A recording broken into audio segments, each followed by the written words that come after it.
This is A Silent War Within, the podcast dedicated to confronting the unseen mental health battles carried by our first responder and healthcare heroes. This show is about real stories, real struggles, and real ways to survive the storm and come out stronger on the other side. For too long, stigma has kept you silent, but this is your space to bravely break that silence, share vital insights, and build a community where your well-being truly comes first, because your service deserves unwavering support.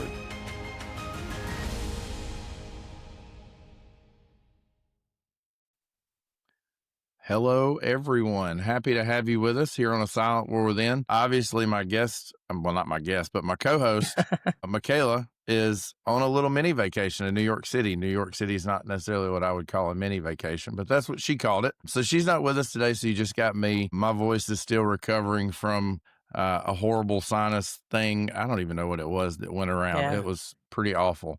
I lost my voice last week and had to reschedule a few guests, so that was always fun. But today, hopefully, the show can be carried by our guest that I'm super excited to have. Kristine, I've watched you for years. Kristine is, you guys probably know her as a social media creator and content creator. However, she's done multiple jobs within the medical field. So why don't you tell us about your story and kind of where you got started and how you got to be where you are today? Yeah, so super excited to be here. It's not often that I get to talk about those kinds of work things with other people, which it's just nice. It's nice to talk about that, and not because at my full-time job, people are like, oh, so the content creation thing, and I'm like, no. So I don't want to talk about it. So I got started in emergency medicine at the age of 18. So I'm 32 now. So 14 years ago at this point, I was actually on my way to a friend's house, came down the stairs in my childhood home, and my mom was home from work, which was really bizarre. She always left the house at 5 a.m, and I was like, what is this? And I was like, on my way to a friend's house, Mom, I'm going to get out of here. And she didn't respond. And so I went over to the couch and discovered that she wasn't breathing. I panicked, called 911, and when EMS got there, I just froze. I didn't know what to do. The dispatcher over the phone is telling me, pull her off the couch, start CPR, and I stood there, feet glued to the floor, couldn't move, couldn't breathe, couldn't think, and EMS shows up. They're trying to give me instructions, and I'm just staring at them like, I don't know what's going on. They pull her to the floor, they start CPR, and the moment she took that first breath, I was like, oh, I'm never going to feel this useless in an emergency ever again. I'm never going to do that. So the next week, I enrolled in EMT school, and I started doing that. And once I started doing that, I was like, I want to do more. Became a paramedic after that.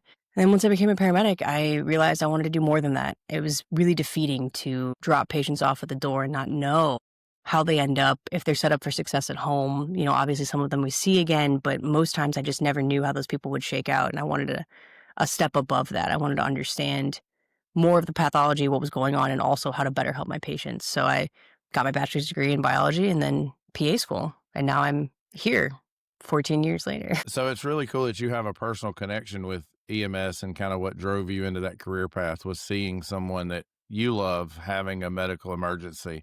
When you treat patients as a PA, and even in your career as a paramedic, was there always that memory in the back of your mind to go, this is somebody's mom or sister, or was it really personalized? Was that patient really personalized to you? Yeah. So that's something that I have kept with me forever. And I impart greatly with people that I train. I love to take students. So I have students all the time. And, you've been around the shop long enough, right? People will make a snide comment or whatever. And I'm like, hey, man, remember, that's somebody's brother.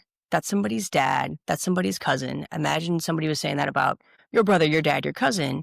And, those really tough, code cases, right? Where I walk out of a room, and almost always when we reach the end of a cardiac arrest of a code and we announce the time of death, we've ceased efforts, I force the room to take a moment to remember and recognize that this person is a human and has connections to the world that we don't know, and have everybody reflect, because it's so important that we keep that sense of humanity. It is so easy for us to become automated and become like the human version of AI, right? Where everything's just like a box that we're checking and we're moving down the road. One of the best attendings I ever worked with once used the phrase, well, we've been hired to push the meat, and doing X, Y, or Z pushes the meat faster. And I'm like, man, yeah, I understand the sentiment. Yeah, I'm like, I understand the sentiment.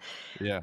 He goes, and he further explained, he was like, that's how administration and admin feels, right? At that institution, that's one of my first job back in the Midwest, very toxic work environment, very hostile. And he was like, that's how admin feels. We have to do whatever they want to move these people along faster. And to them, they're pieces of meat. And we have to remember that they're not, that they're more than that.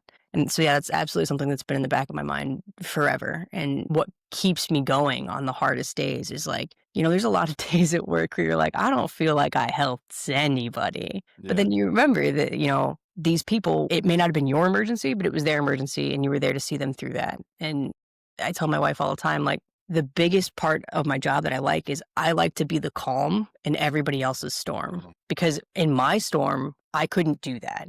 And my mother was dead in front of me and I couldn't do that. And I've dedicated over a decade now to making sure that other people don't feel like they needed to be the calm in that storm, right? So I often approach family after a bad call or a bad case and I'm like, hey, you did nothing wrong.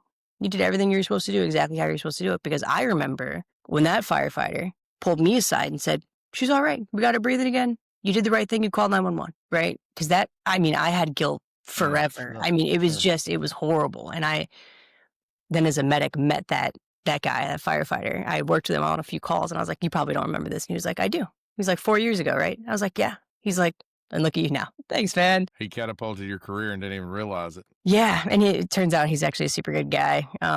We've stayed in touch over the years and he's just a great guy and a great medic and a great firefighter and incredibly thankful for that. And right now, there's so much hostility towards not just the medical field, but people in the medical field, right? Part of why I've toned down some of my content creation on work stuff, on emergency medicine work stuff, is I've now become this like face of the field. And so people who have had horrible experiences come into my comment section and are like, well, you're one in a million, X, Y, or Z is like this and it's not like this everywhere. And, I had this experience or I had this experience. And it just becomes me saying on repeat, I'm sorry you had that experience, but I promise we're not all like that. And it's really hard for you to keep saying like, I'm sorry you ran into the bad bunch of the apple, but like we're all pretty good apples.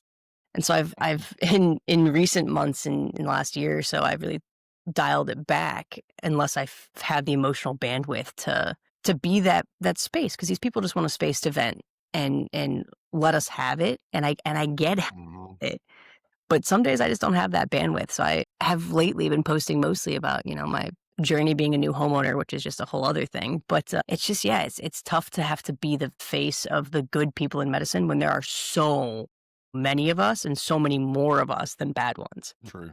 I think it's really interesting. And you brought up a great point when you were talking about how you approach the end of an arrest situation or the end of a code, as many people would know it. We actually had an in-depth discussion about this a few episodes ago, and I want to kind of get your take on it. And you kind of went into it just a little bit, but I want you to get deeper because I think there's more there. How often we in EMS, and I've been one of those, that lose our humanity for people. I think we get and we had an in-depth discussion about it. And I think it's the repetition. I think it is the clientele that sometimes we see. We typically get faced with, worst is not the right word, but some of the lower of what we think of as humanity. Yeah. And a lot of times we get burnout or whatever the case may be, but we tend to lose that humanity of remembering that as someone's loved one. Yeah, it's a trap that I fell into when I was in EMS. So I was primarily in the Midwest, and I started working for a hospital system that I had been in EMS for as a PA. And it's the certain group of people. It's like, it's not to keep harping on weather analogies, but it's a perfect storm of you get the right crew, the right coworker, the right patient who you've known and seen several times and you thought you fixed the issue and you really set them up for success. And then you're seeing them again for the same thing. And let's be honest, it's mostly our mental health folks, our chronic pain and illness folks, and substance use folks. Like those are the ones that we're seeing repeatedly, right? And I caught myself. There was this patient we picked up dozens of times for, alcohol use, ETOH, intoxication, right? And the shift before, I had driven this individual to their set up appointment for rehab, detox, sat with them through part of the appointment, and I've actually never told the story, sat with them for a while and really, really was like, I believe in you. You're going to be okay. We're going to get this done. I don't want to pick you up again. And I don't think I'm going to have to. 3 days later, I'm at their house for an intox. They've fallen down a set of stairs. They're altered. And I'm just heartbroken. And I'm mad and I'm frustrated. And I think that they're altered because they're intoxicated, right? And because I'm a medic at this point. I haven't started, working as a PA, but I've been finishing up getting licensed and whatever else. And I'm like, God, this is so frustrating. And I let that pigeonhole me into thinking, this person was drunk and like I can be mad at this person for not taking the help that I handed them. We got to the hospital, they had a huge brain bleed and they were dead 6 days later. I actually took the transfer of that patient to somewhere else, a tertiary care center, and they ended up dying 6 days later. It was so easy in the moment for me to just be so mad at this person, just mad at this person for not taking the quote handout end quote that they were given and not doing the right things. And I had been on, a several day stretch and I was just, so tired and so irritated. And of course, when I showed up with this patient, I was like, yeah, intoxication, whatever. Of course, the first word out of the nurse's mouth was like, why didn't you drop him off outside? Like shit like that. Right. And it's like, it's so much easier to go with the grain. And when everyone around you is just shitting on this person, you're around the quote water cooler end quote, right? It's just easier to go with that. And it's harder to stand up and say like, no, I don't agree with that or whatever. And in this moment, I was mad. I was upset. And ultimately they died. And ever since then, I see countless bounce backs now. And every time I walk up with the same disposition of, hey man, how's it going? How are things today? You were sober last week. I'm sad to see you're not today. Part of recovery is falling off that journey. Part of that is just falling off that bandwagon. It's just part of the journey. You're here today. What's going on? And just remember that like they are sick in a way that I will never fully understand. It doesn't matter how many close friends I have that are sober or whatever, right? I'll never understand that personally. It's so easy to fall into that grain and be whisked down a river. And it takes such a jarring moment like that to pull you out of that and be like, you can't get mad at these people because at the end of the day, they're people, they're humans, they're flawed. What they do doesn't reflect on you. It felt like a personal failure when this person called back just a few days later for a fall and whatever else, right? Like that felt like a personal failure. Yeah. And I think a lot of us take it on personally. Like we take it as a reflection of our jobs. Like we're doing a bad job. This person feels the need to come back. This person continues to be a high utilizer. They continue to quote, abuse the system, end quote, right? Like, and it's not an us failure. We're doing all the right things. It becomes an us failure when we let that color our care, right? I wouldn't have done anything different for this person, altered mental status, intoxicated versus a brain bleed. Nothing changes on my end, nothing. But the way I felt and thought, I've never been more disgusted with myself later, right? Like just awful. No, and it's unfortunate that many of the people in our profession don't have that second thought of feeling bad or guilty or just unwell about that because they're like, well, no, that's their choice. They made that choice and whatever else, right? And it's a tough road for sure not to get frustrated and let yourself get pigeonholed when you're seeing these people. I mean, so often you have their birthday memorized, but you can't remember your second cousin's birthday, right? It's absolutely right. It's tough. It's tough for sure. And it's so easy for me to sit here and say, zoom out, right? Tell people to zoom out. But when you're in it and you've worked 6 days in a row, my old schedule used to be 6 days on, 8 days off. When I was on day 6, 24, and I was sleeping and I got woken up overnight to come see, You're in a bad mood. Yeah, because you just got done getting thrown up on, you just fell back asleep, and now you're up again for some absolute drunken shenanigans bullshit. You decided to light a firework off in your garage, and now I'm on a fire standby for 6.5 hours while the firefighters put out your garage. It's so easy to be so afraid. And I know everyone's like, yeah, it's so easy when you say it in the moment, just like take a step back, but so sincerely, just take the half a second to zoom out and be like, it's not that serious. This is not a reflection on you. Be here. Do the job. Everybody goes home safe, right? Like, that's what we want. One of the more interesting guests that we've had on, you're probably familiar with him. Most people are. EMS Avenger was on one of our very first episodes. And he talked in depth about not necessarily this principle, but just the fact of being kind to people is so much easier. It makes your job so much better. Yep. Minute to minute if you just choose kindness. So what you talked about, the story you just shared about alcoholic, drunk, whatever you want to label it, and then having that happen. I think that we all have those kind of stories that we wear that burden of this is on me. And I think that carries a huge emotional cost. So when you look back at your whole career, paramedic, PA, what's the most significant cost of your job? What would you say that was? Cost how? Like what I've given up, what I've lost in the career? Well, emotional cost. What's it cost you? Like the heartstrings that are involved in this job are significant. So what's that for you? Yeah, I mean, obviously there's certain things that are more costly than others, right? When we talk about that kind of a cost, right? Like kids, a bad kid call will stick with you forever. It doesn't matter if you have kids or not. It's just it's a different kind of thing. I was actually talking to a colleague about this the other day. The scream that a parent lets out when their kid goes is it's universal. It crosses languages, it crosses countries, it crosses everything. It's the same. And it's gut-wrenching, and it's guttural, and it's visceral, and you can feel it, and you'll never forget it. I've always said if hell has a sound, that's it. Well, for sure. It's awful every time. And those cases have the worst cost. I have been unlucky enough to have a few bad cases, those bad asthmatic kids that you go to where no matter what you do, you just can't get the air to move. And then they finally stop breathing altogether. And it doesn't matter that there's a tube down their throat. Their lungs have essentially just lost all elasticity.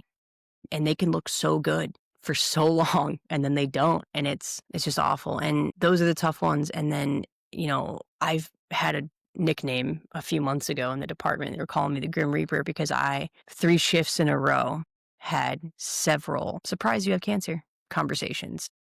And it's not ever fun. It's not ever easy. My ex's grandfather died from pancreatic cancer. And so I have a really, really soft spot when we find pancreatic cancer because it's almost always terminal. It's almost always bad. And it almost always sneaks up on people until it's too late to do anything about it. Like, that's just how pancreatic cancer works. And I had a case a couple of months ago. I was taking care of this individual for feeling unwell. Get a belly scan. You have pancreatic cancer. Bounces back a week later. It's progressed. We're now not doing well. The family's lovely, of course. They always are, right? Always. And for the first time ever in my career, I got this person admitted for comfort care. I've done that lots. But for the first time ever, I went to the floor of our hospital. I have not been outside of our emergency department. Outside like the ED and the ICU. I've been here 4 years. ED, ICU, cafeteria. Right? Like that's my purview. I go up to the floor and I've got nursing staff looking at me and they're like, "Who are you?" I was like, "Hi, I'm Kristine. I work down in the ER." And they're like, "Oh, we see your name on notes all the time." I was like, "Yes." They're like, "Do you have family up here?" I was like, "No, I'm looking for this patient." And they're like, "Oh, great. Yeah."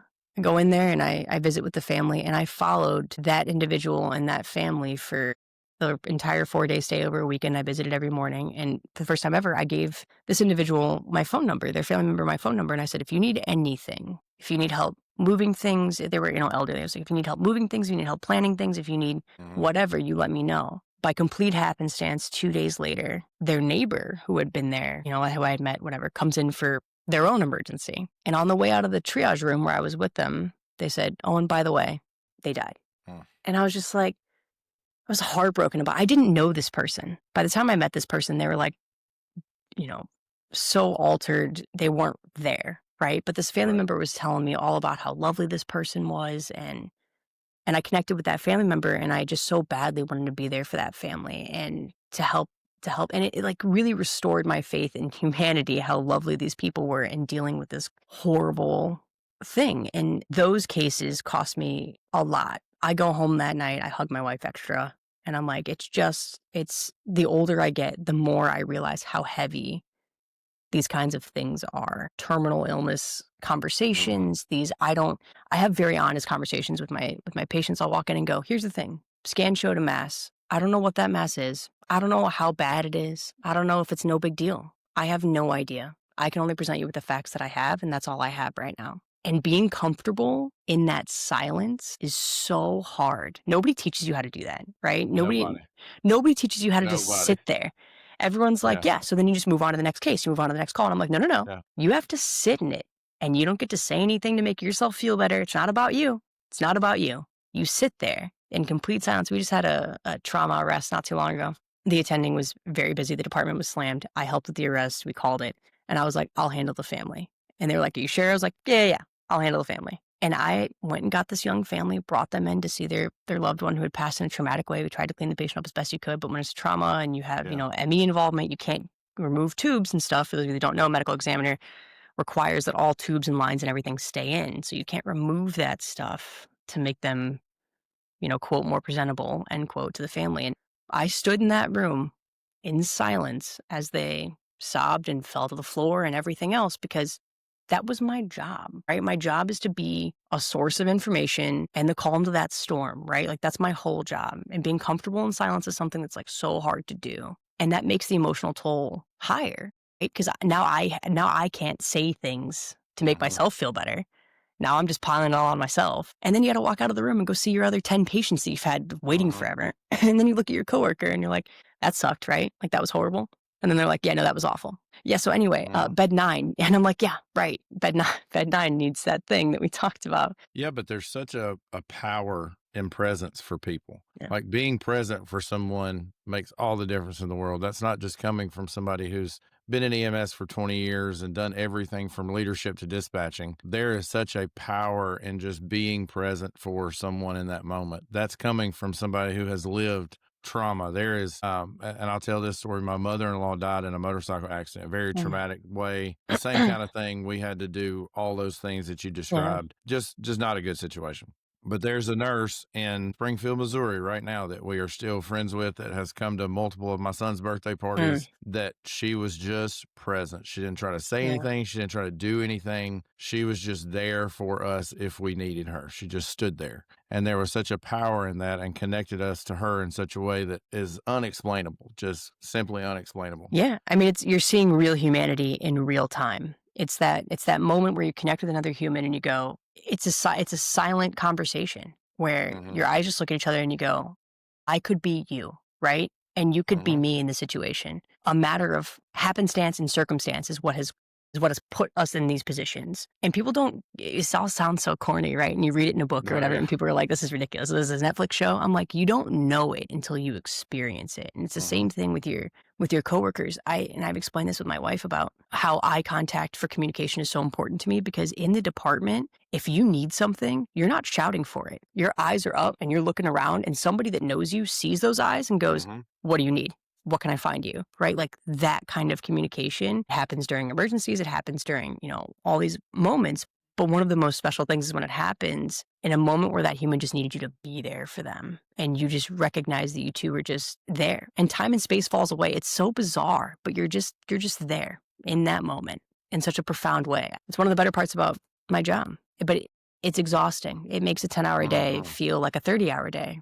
I am exhausted after a tough day like that. And people don't realize that concept. No. People say, well, you work 4 10-hour days or 3 12s or whatever you choose to work. And they're like, oh, that's not bad. You're only working 4 days.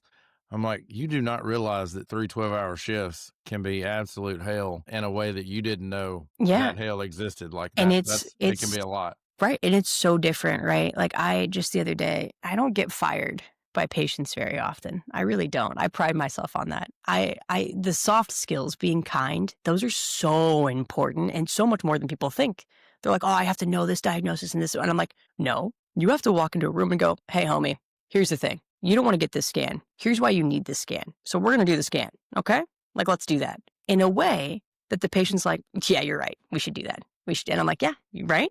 Or walk into a room and go, I get that you're pissed, dude. I'm mad too. I'd be mad and cursing with your patients, right? People are like, you should always be professional. And I'm like, if this guy is yelling at me in curse words, I'm going to walk in and go, I'm going to need you to sit the fuck down for a second and let's just talk it out. And almost always they're going to be like, all right, heard, I got you. Those soft skills are so important. And the other day I couldn't soft skill my way out of it. This individual hated my guts, fired me. Fine. That's your right. You can do that. That's fine. But the fallout from that firing took so much mental work. It was harder for me to have to document that interaction, speak to my leadership, speak to the attending on, right? Do all that stuff than running 4 back-to-back codes. I would rather drop a central line, leave the room, drop a chest tube, leave the room, intubate somebody, than do some of this other harder, mentally taxing stuff. I mean, it's a different level of exhaustion. My physical body feels okay, but my brain literally can't do anything. Yeah. I once came home when we were planning our wedding, and my wife looks at me and was like, hi, I need you to pick out of these things. And I said, I couldn't make a decision right now if you were holding a gun to my head. My brain physically can't do it. I need you to do it. And it happens all the time with like dinner. I'm like, I don't care. It can be anything. Is it edible? I'll take it. Because my brain just loses that ability. But I can go for a run and I can lift, all night and I'm fine. But the mental exhaustion is just so different. So I'm a leader at a large healthcare organization. And one of the things that my friends constantly give me grief about is like, I mean, you're just whipped. You don't make any decisions at home. Like, you just kind of, and that sounds lovely. I was like, my wife knows that when I'm done with a day, like, I am decision fatigued. Like, it's over. Yep. And she does that for me, not to me. Yeah. And it's very interesting to see other friends that don't know the world that we have kind of lived in, and not just in leadership, but it's the same with, if you run 6 back-to-back traumatic calls or bad calls, medically complex calls, there's so much decision making that goes minute by minute in the back of an ambulance or in a ER or wherever you are. It's tough, and you do get decision fatigue, and you do get the day-to-day burnout, not the big burnout that's really a main stage topic right now, but the day-to-day, like, I'm just tired. I just can't do this anymore. Yeah. And I'm so thankful for my EMS background, and I'm so thankful I've kept all my licensure and stuff. And one day I might get back in the truck. I don't know. But I try and give EMS in our area so much grace. So we are not a trauma center. We aren't. And that means you got to be careful what trauma you bring us, right? And so when you roll in with a dude with a motor vehicle accident, let's say a motorcycle accident, just happened the other day, a motorcycle accident, complaining of belly and rib pain, it's a BLS call, and you brought that person to a non-trauma center, I'm going to look at you and I'm going to go, hey man, what was the thought here? Like what was your justification in your noodle as to why you brought this trauma patient who would be a trauma alert at any trauma center to a non-trauma center? And almost always the first words out of their mouth is, they look okay. And I'm like, heard, I get it. So did Princess Diana. Just going to throw that out there. And normally that gets a laugh out of them, right? And then they're like, yeah, I see what you're saying. And I'm like, yeah. Also, how close is this to your station? And they're like, closer than the trauma center. And I'm like, and is that some of that there? I'm like, are you coming on the end of a shift, right? And then they're like, yeah. And I'm like, here's the thing, man. I get it. We fall into an easier thing to do because, it's the easier decision. It's the path of least resistance. It's easier for me. I'd rather take a slap on the wrist from the receiving facility than go out of my way, potentially catch a late call, potentially stay, be held over 12 hours or whatever. The EMS out here has some weird holdover rules. Like, I don't understand it, and I would never agree to it. I'm like, y'all are crazy. And so I get it. But remember, the best thing for this patient isn't this, right? And you work to live, not live to work. And I get that. But your job is for the patient, right? And so now if this person does have something, if I go in that room and I find something, I'm going to have to call you right back to transfer them down the road anyway, right? Like, we're going to have to do that. So I try to remind them of their day-to-day decision fatigue with that, just transport decisions. And I don't like IV versus no IV. I will never understand the disaster that is communication between the hospital and EMS about whether or not you got an IV. Homie, I don't care if you have access or not. Get here. Are they breathing? Like, why is that such a fight that we have to have? So I never come up to EMS and I'm like, why didn't you put a line in? I don't care. We'll do that. We'll take care of it. That's fine. But the transport decision, I'm like, I know this is coming from a place of you're tired. You want to do the easier thing. And our trauma center right now has them holding the wall for several hours and nobody wants to do that. And I know that. I know. But we got to do what's best for the patient, right? And that day-to-day fatigue and that day-to-day burnout catches up with people. I would love to get one of those little counter thingies and start counting how many decisions throughout a PA shift I make. Because it's like, I bet in the first 10 minutes I'm there, I've made 30 decisions about what I'm ordering for patients, what they're getting as far as treatment goes. And then because I'm, quote, approachable, end quote, I will get questions on other people's patients if they're busy or, maybe one of our less approachable people. And so I'm making decisions for everybody in the department. 30 lives are in my hands when I walk through those doors. Right. So when I get home, I'm like, if you ask me if I want pesto or garlic, I don't care. Just pick. That's fine. Pick one. That's right. That's fine. Just pick one. So I remember the very first time I saw your videos, and I don't even think that it was anything to do with EMS. I think you were saying something about being a PA or going to PA school. Yeah. And I immediately said to myself, this is an EMS girl. So I went and looked at your page and I was like, yep, nailed it. So how'd you make the transition? What in your head said, I think I want to be a PA? Was it the money part of it, or was it you looking for something else within medicine to get out of EMS? So it's funny to say that. I get a lot of people ask me if I'm military, and I'm like, nope, not military, because I use the phrase squared away, hang tight, those kinds of things. And they're like, military? No. I would have not guessed that. Well, and then I've had others, police, and I'm like, no. And then people that are in EMS are like, you're a medic somewhere, aren't you? And I was like, used to be, yeah. And they're like, okay, yeah, no, that makes more sense. That fits, yeah. No, I was from 19 to 22 was full-time on the truck. And there was several instances where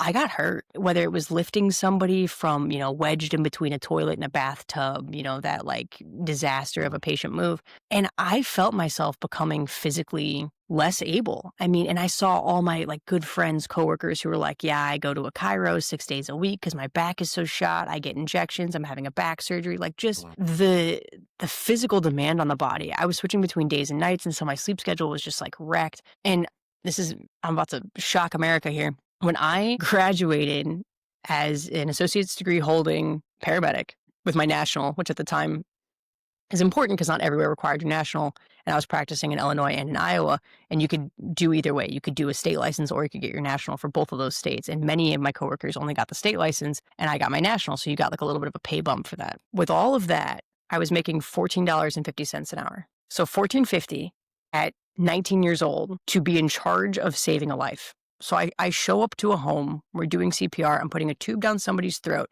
and I'm being paid $14.50. And oh, by the way, I can't rent a car. Like just the insanity that was. And I came from working at FedEx where I was making close to that. And then, went through all this other schooling and whatever else. So the money was definitely part of it. I was like, there has to be a way to earn a little bit better of a living. And of course, I did the typical EMS thing where I was like, I'll just work all the overtime in the world. And so I just was grinding it out. I was working so much. And that's always such a horrible decision. Oh, yeah. No, and then it always ends up being bad life choices. Yeah, you hate everybody, you hate yourself, then you start hating the job, you start hating, everything. And where I worked, we had like dynamic posting. So I was, in the truck at a gas station in the middle of nowhere for our coverage area for several hours. And I'm like, my legs are miserable at this point.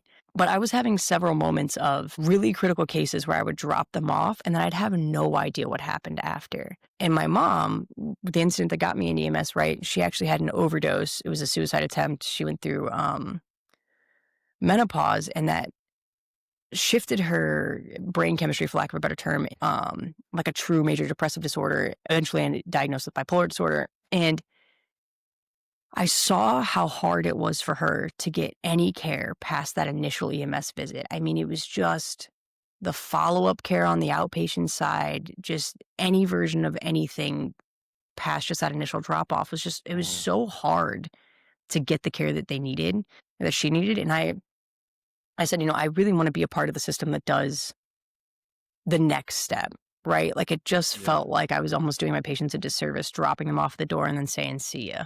And so I had a good friend of mine, a regular partner of mine, who was getting his bachelor's in biology and was pre-PA. And I talked a lot with him and he was like, I think PA is going to be the move for you. Because I also didn't want to go to med school and lose a decade of my life. I mean, and so much student debt, to be able to do what I want to do and pigeonhole myself into one specialty, which is what, med school would do. I wanted the option of, I'm going to go to the ER for a few years. And then if I want to go into something else for family or whatever else, I could.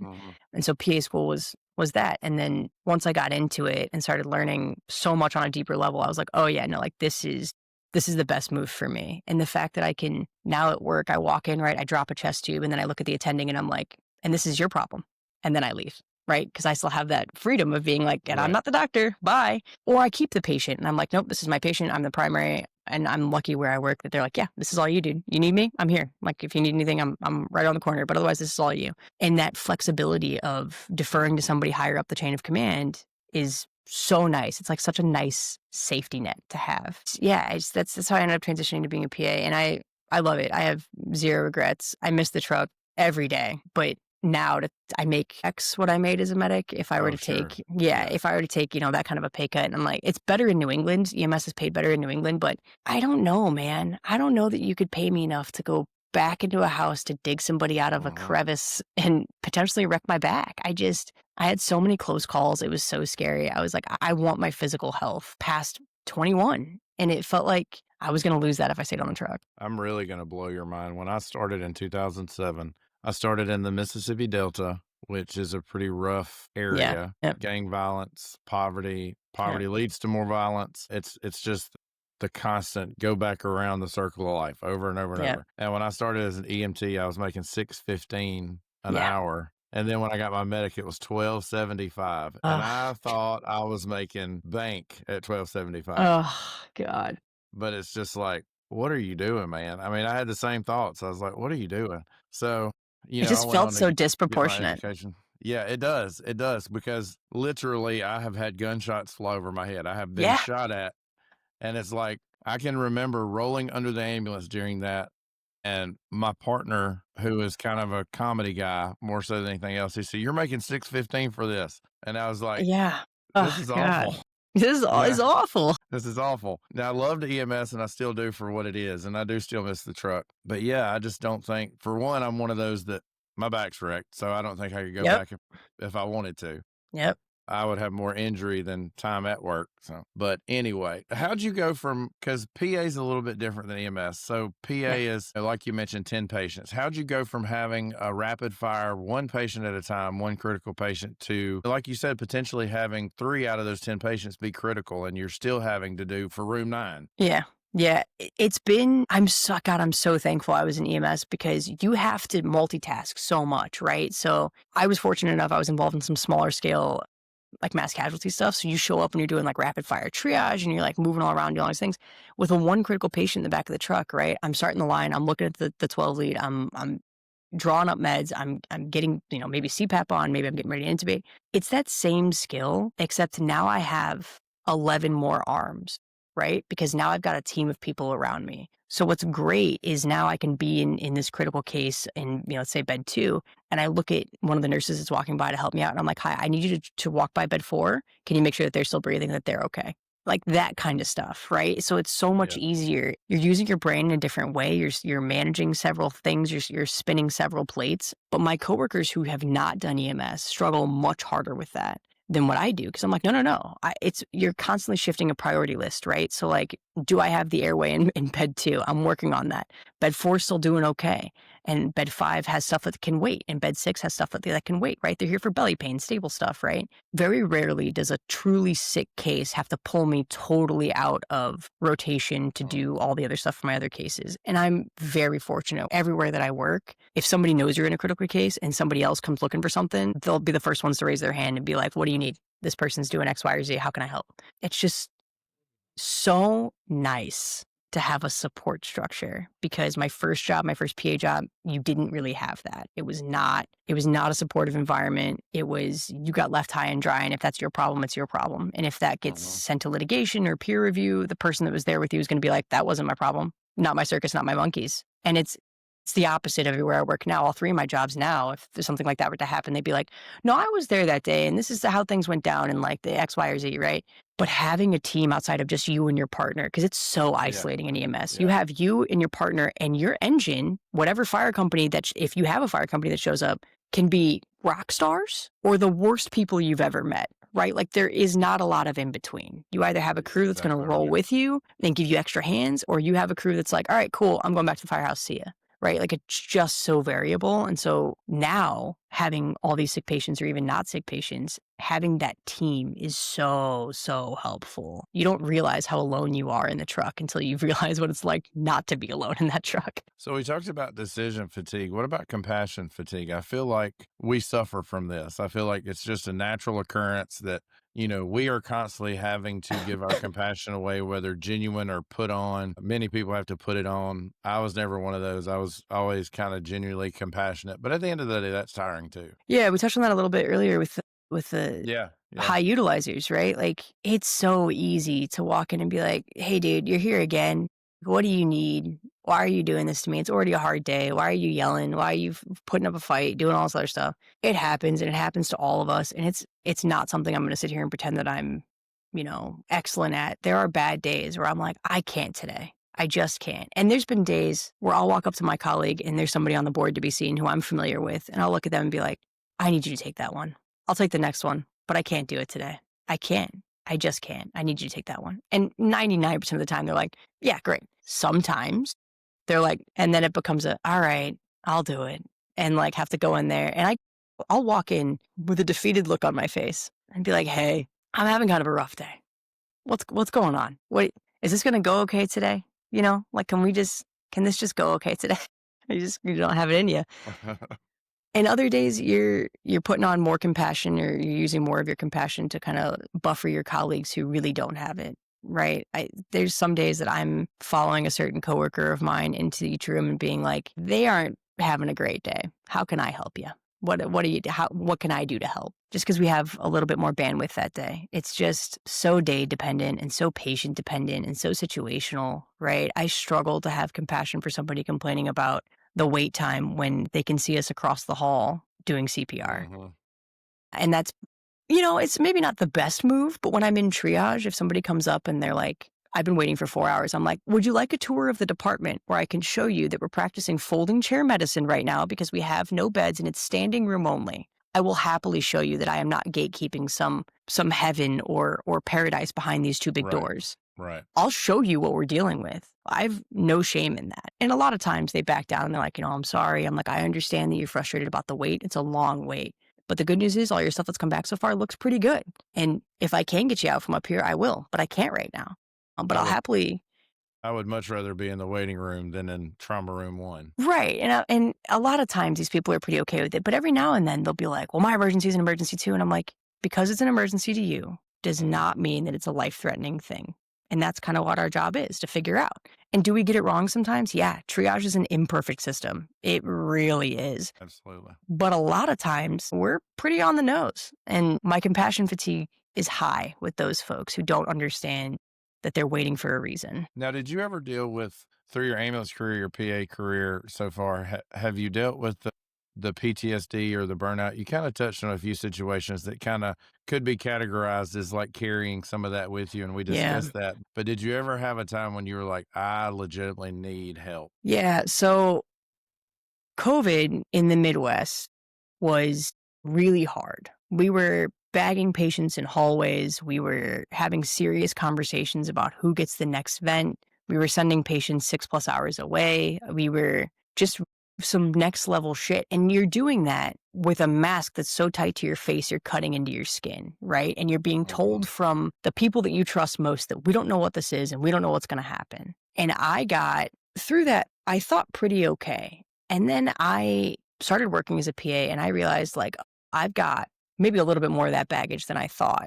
I was like, I was nervous to intubate for a while because we were intubating people and they were dying because you put these COVID cases on tubes and they didn't do well. And so I, for a while, was gun shy. I was like, man, should we be intubating? Should we be taking this person's airway away? Is that a good idea? Are we sure that they don't have COVID? Are we sure this is like just kind of that stuff? And I realized that I was letting a lot of that affect my practice to the point, I thankfully had a therapist and was working through that with my therapist. It's like, hey, how do I, start to right size things? And it took a lot. It took a long time for me to kind of unlearn the trauma that was the pandemic. There's some moments that are a little triggering for me even now. A little activating is the phrase we should be using, where we'll get an email about like a short supply of something that we have. And I'm like, oh my God, are we going back? Am I going back to wearing trash bags? Yeah. What are we doing? Yeah. And I think I'm a little predisposed to a trauma memory like that because very recently, this is an aside, very recently we went through a cockroach infestation. So we moved out of our apartment into our house because our apartment got invaded by cockroaches from a neighbor. And now, dude, it was a mess. It was a disaster, horrible. German cockroaches, they only infest human dwellings. They're a nightmare to get rid of. They're very hard to get rid of, whatever. And now in the new house, I see a bug and my heart rate is like 160. It's like the world slows down. And I'm like dialed in to figuring out. It's like I'm trying to do a surgical airway or something. I'm like so hyper focused about what my next step is. Like my breath slows down. It's like the Matrix. And I discover it's not a cockroach. I'm not worried about it. And it's a different bug or whatever. But it's like that moment where I'm like, oh yeah, like I have a little bit of trauma with that. And there's some moments at work that are like that for me still, that are like, the kid breathing cases are tough. And because I had that really bad asthmatic kid. And so now every time I have an asthmatic kid come in, I'm like, the world stops. I just I'm teleported back to that moment. And then I have to like breathe and use my coping skills. And I had a bad airway the other day. It was not going. And everybody was so nice and being really patient with me. And I'm like trying to advance the tube. It's not working. And in that, for the first time probably ever, in that moment, I was able to go, Kristine, just breathe. Like in my own brain, I was like, nobody's worried about how fast or how slow you're going right now except you. So just like, take a second. Yep. Yeah. And then I got it. And then I walked out of the room and I was like, I'm really proud of myself. That's called growth. We're growing. That's called growth. You're exactly right. Yeah. But I completely resonate with what you're saying about the asthma patient. The first time Because when I had a pediatric drowning in Ugh. 2017 that just wrecked me, and I've shared it multiple times on the Yeah. show, but it was just one of those things that threw me completely off the rails, and I was scared the whole time. I had this inner fear that I couldn't explain. So what do I do because I don't like to be scared of anything? I went and got a job as a pediatric critical care paramedic Yeah. Yeah. because I was like, I'm going to face this head on and we're just going to do it. And the first time I saw an asthma patient that a hospital had mismanaged and we were having to manually exhale for this patient, we were Oh, having to literally sit on his ribs and make him exhale. And he did not have a good outcome. He wound up not making it. But it was one of those that you didn't realize that the trauma was in there. You didn't realize what that did to your brain. But then the next asthma patient I had, I was like, oh God, do I need to yeah. manual exhale? And it wasn't even a bad asthma patient. It was just that presentation Yeah. of what was beginning to happen down that asthma pathway that I was just like super nervous about the whole thing. Yeah. And I've had a therapist for years too. And I was like, well, that's going on the list to talk to about, with her on Wednesday for Yeah. sure. Yeah. And it affects your practice. So like you'll meet a million, like especially PAs and docs in the trade that are like, oh no, I had a patient one time that looked like this and was like this. So now I get this Mhm. test every time. Like I had a guy go into torsades after a completely negative cardiac workup. He went into torsades. And so now I'm Really? I'm obsessed with QTC. Every single patient that Yeah. I get an EKG on, I'm staring at that QTC. And if it's just if it's even a quarter of an inch over what I want it to be, they're getting mag. They're getting magnesium. I don't care. I don't care. Because I had it happen once and I'm never going to let it happen again. And I had, a D-dimer test that you get for, a blood clot. I had one be negative and this individual had a giant pulmonary embolism, had a giant blood clot. And so now I'm like, that test is garbage. I'm never trusting that test again. And it's just like, it really colors your practice because Yeah, you it so does. badly just don't want to feel that way again. Like, oh, I missed something or, oh, this was just a bad thing. And yeah, those asthma kid. And so now everybody, every time, and Mhm. where I work at has really significant asthmatics in that part of the state, the worst ones I've ever seen. And so of course I'm like, oh God, yeah, no, yep, let's get you Mhm. Mhm. squared away immediately. I'm like, oh God. Yeah, But yeah, but that's the way our brains are wired. yeah, One of my favorite authors, Bryn Brown, which is a leadership author, but at the same time, she just has a lot of great stuff in her books. And she tells a story about her daughter coming home from I think it was fourth or fifth grade, very young child. And she had told her friends a secret. And her friends did what, little girls do, and they go and tell all the secrets to everybody else. right. And she came home crying to her mom. She said, I'll never trust anybody else again. But that's the way our brains are wired up. When something bad happens to us and we have a negative feeling, we're going to say, well, I'm never going to do that again, or I'm going to make sure that doesn't happen again. So I don't have to harbor that feeling again. Yeah. So I don't have to carry that load again. So yeah, that makes perfect sense to me. So is there anything that, other than therapy, was there anything that you found helpful on a day to day? I know you said you had growth. You took that breath, which is obviously something that either therapy taught you or you taught yourself, but excellent practice. Yeah. I have to do the same thing almost daily. But is there any blueprint that you have for dealing with those traumatic situations that you go through every time without fail? Yeah. So zooming out, right? Like that's my catchphrase of 2025 has been to just zoom out, just really back up and I almost float above myself and look at the situation. And I'm like, just take a second, zoom out. What's going on? Why are you so enthralled in your brain and just like trapped in this? Our brain has these really cool sulci, right? These grooves. And I just imagine myself stuck in one of those. And I'm like, what are you doing? Send yourself a helicopter rope, right? Zoom out. Pull your mind's eye out of that sulci and look at the whole thing and really visualizing myself in my brain trapped in a thing and then quite literally just picking myself out of it helps a lot. I get out of that track. I joke a lot about visualization, but I'll put that issue on a box. I'll put that box on a shelf, and that shelf I will visit again, but not right now and not today, not in this moment. But I tell myself you're going to come back to that. Remember that feeling, you'll come back to that feeling. But right now you can't do that, right?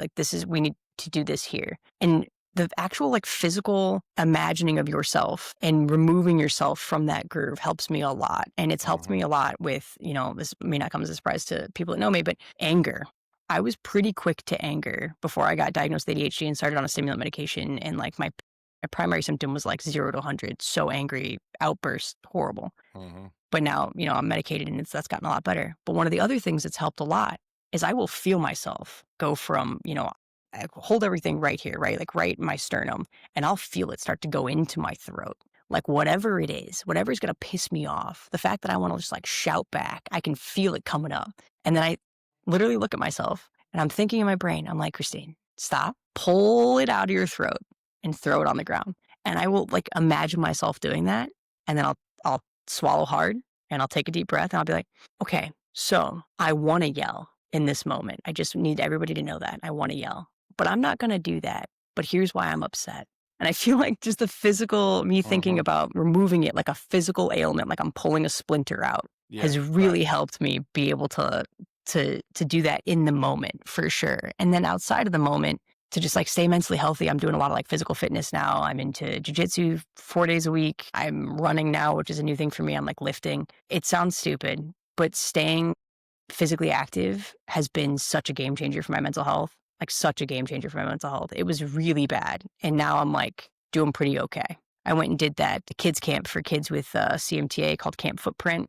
I did it in June and I was outside every day for 7 days and I felt so good and I didn't realize how good I felt. Then I got home and I crashed, like the worst depression I've ever been in.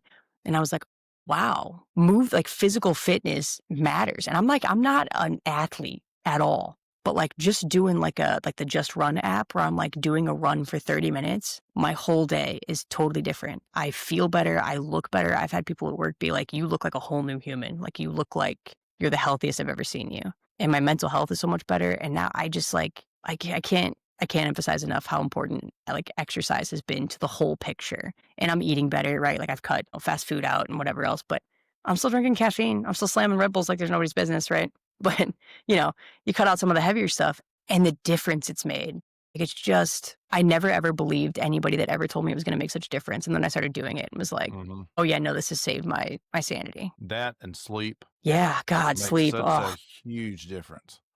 Yeah. So at the end of the show, this is kind of the wrap up. Our goal is always somewhere between 45 and 60 minutes. Those episodes seem to perform well in the terms of having people listen to the whole episode. But give us if you had one chance to tell everybody something that if you hear one thing out of this podcast, what is it from Kristine? It's not that serious. Just isn't. Whatever you're freaking out about in that moment, zoom out. It's not that serious. Just take it moment by moment, breath by breath. It's going to be fine. I love that. So tell us where we can find Kristine at. Tell us where we can see all your stuff and get anything related really to you. Only active on TikTok anymore at Kristine Kapow, Kristine Kapow. I do have an Instagram, but I mostly just use that to talk about how obsessed I am with my wife because it's the only social media that she uses is Instagram. And when TikTok goes, I don't know where I'll be. I have a YouTube page up. It's around, but I haven't gotten around to really curating it just yet. But that's where I'm at for now. It's mostly homeowner content. I'm undergoing a lot homeowner projects right now. I have a series called Bevy in a Project, where I drink a beverage and tell you all about my project, whether it's failed or succeeded. And people seem to be enjoying my basement moisture journey. Yeah, that's where I'm at now. That's always fun. Yeah. Well, Kristine, thank you so much for joining us. I think this has been an awesome conversation. I've been a fan of yours for some years now. So thank you for all the content you've posted, even the Bevy and a project. I love that. I'm one of the ones that watches all of those because I, as well, have had my share of home troubles. So I'm always watching somebody else's turmoil just like mine. So thanks for that encouragement. I do appreciate you joining us. I appreciate you being so open and honest about things. And if you guys listen, want to find a Silent War Within anywhere, you can find us Facebook, TikTok, Instagram. We also post our episodes on YouTube. Where you can watch the video of it. Spotify is now also video, so we're super excited about that. And then Apple Podcast also carries our podcast as well. So if you want to listen to us, connect with us, you certainly can. silentwarwithin.com is still going strong. You guys have really engaged that, and I appreciate that. And if there's anything we can ever help you with, that's what we want to be here for. We want to be a safe place for first responders and healthcare to land and have a voice and to have someone that will openly listen to them. So if you ever need us, we're here for you. And as always, as we end the show, be safe, take care of your mind, and we'll talk soon. Thanks, Kristine. Thanks for having me, bud. You've been listening to A Silent War Within. If this episode resonated, please subscribe, leave a review, and share with someone who needs to hear it. Remember, you're not alone and your well-being matters. It's time to end this silent war.